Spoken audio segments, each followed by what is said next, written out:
కోస్తావ్ కోస్తావ్ అని కొత్త Hindi cinema జీ5లో stream అవుతుంది. మొన్న మే 1 గురువారం నుంచి.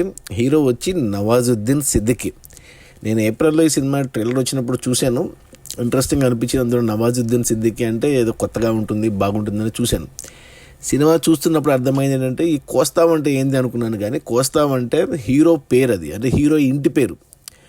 వంటి పేరు వచ్చి ఫెర్నాండెస్. ఇది గోవా బ్యాక్డ్రాప్లో జరిగిన కథ, నిజంగా జరిగిన కథ, అంటే ఒక బయోగ్రఫీ. ఇది కోస్తావ్ ఫెర్నాండెస్ అనే ఒక కస్టమ్స్ ఆఫీసర్, గోవాలో పనిచేసిన కస్టమ్స్ ఆఫీసర్ కథ. ఇది నిజంగా జరిగిన సంఘటనలు.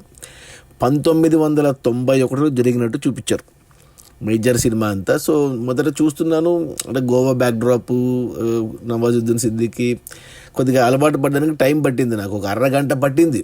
మొదటి అరగంట పాటు ఆ సెటప్కే సరిపోయింది. హీరో ఎస్టాబ్లిష్మెంట్, అతని ఫ్యామిలీ ఎస్టాబ్లిష్మెంట్, అలాగే ప్యారలల్గా విలన్ ఎస్టాబ్లిష్మెంట్. విలన్ వచ్చేసి మనకు అంటే అప్పట్లో ఎక్కువ స్మగ్లింగ్ జరిగేది, గోల్డ్ స్మగ్లింగ్. ఆ క్యారెక్టర్ వేసింది మన కన్నడ యాక్టర్ కిషోర్. సో అలా చూపించారు. అరగంట తర్వాత ఒక మెయిన్ ఈవెంట్ జరుగుతుంది, 10 నిమిషాల పాటు ఉంది ఆ event.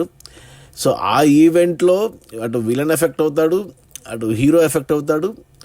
So hero family effect అవుతుంది. ఇక మిగతా 1.5 సినిమా, అంటే 2 గంటల సినిమాలో ఇంటర్వెల్ అంటే ఏం లేదు, ఓటీటీ సినిమా కాబట్టి స్ట్రైట్ 2 అవర్స్ నరేషన్. ఆ 10 నిమిషాల తర్వాత ఇక అందరి లైఫ్లు, villain family, hero family, customs department, police department అందరు ఇన్వాల్వ్ అవుతారు. ఆ మిగతా 1.5 సినిమా దాని మీద నడిచింది. సో మనకు గోవాలో అంటే 1991లో జరిగినట్టు చూపించారు. సెటప్ గిటప్ అంతా బాగుంది. అంటే ఆ టైంకి వెళ్ళిపోయినట్టు అనిపించింది. అంటే ఆ టైంలో మొబైల్ ఫోన్స్ లేవు, మనకు సీసీ కెమెరాలు లేవు. సో ఏదైనా క్రైమ్ జరిగితే చాలా కష్టం ప్రూవ్ చేయడము. జరిగిందని ప్రూవ్ చేయడం, జరగలేదని ప్రూవ్ చేయడం కూడా కష్టమే.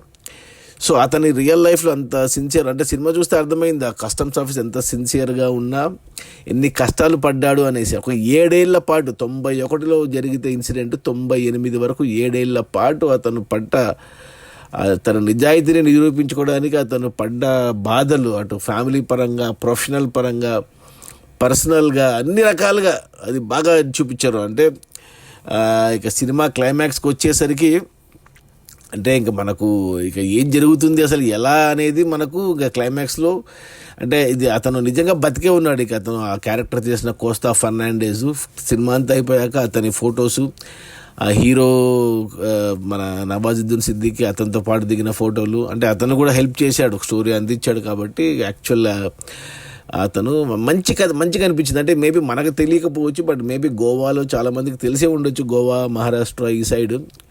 బట్ మన తెలుగు వాళ్ళకి తెలియదు, ఆ పేరే డిఫరెంట్గా ఉంది, కోస్తావ్ ఫెర్నాండెస్ అనేసి. కొద్దిగా గోవన్ స్లాంగ్, గోవన్ ఇంగ్లీషు, గోవన్ హిందీ, అలా పోర్చుగీస్ మిక్స్ లాంగ్వేజ్ అంతా ఉంది.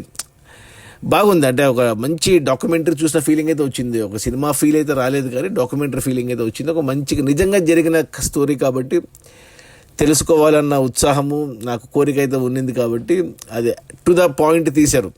ఎటువంటి cinematic Liberty, cinematic elevations, cinematic choice తీసుకోకుండా ఉన్నట్టు చూపించారు. అది నచ్చింది నాకు. సో ఏంటి అసలు ఆ కేసు ఏంటి, అసలు ఏం జరిగిందని తెలుసుకోవాలంటే మీరు కోస్తావ్ చూడాల్సిందే. కోస్తావ్ ఫెర్నాండెస్ లైఫ్ చూడాల్సిందే, చూడదగ్గదే. 2 గంటలు ఫ్యామిలీతో కూడా చూడొచ్చు, నో ప్రాబ్లం. ఏమంటే కొద్దిగా స్లోగా, బోరింగ్గా డాక్యుమెంటరీ లాగా ఉంటుంది. ఓపిక ఉంటే చూడొచ్చు. పాటలు, ఫైట్లు ఇలాంటివి ఏమీ ఉండవు, బ్యాక్గ్రౌండ్ మ్యూజిక్లు ఇలాంటివి ఏమీ ఉండవు, స్లో మోషన్ షార్ట్స్ ఏమీ ఉండదు.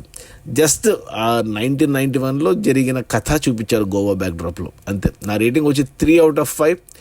గుడ్ అని చెప్తాను, చూడమని చెప్తాను. నవాజుద్దీన్ సిద్దికీ అంటే యాక్టింగ్, అంటే ఈ క్యారెక్టర్ ఎవరైనా వేయొచ్చు, బట్ ఆ ఇంటెన్స్ క్యారీ చేశాడు నవాజుద్దీన్ సిద్దికీ సినిమా అంతా.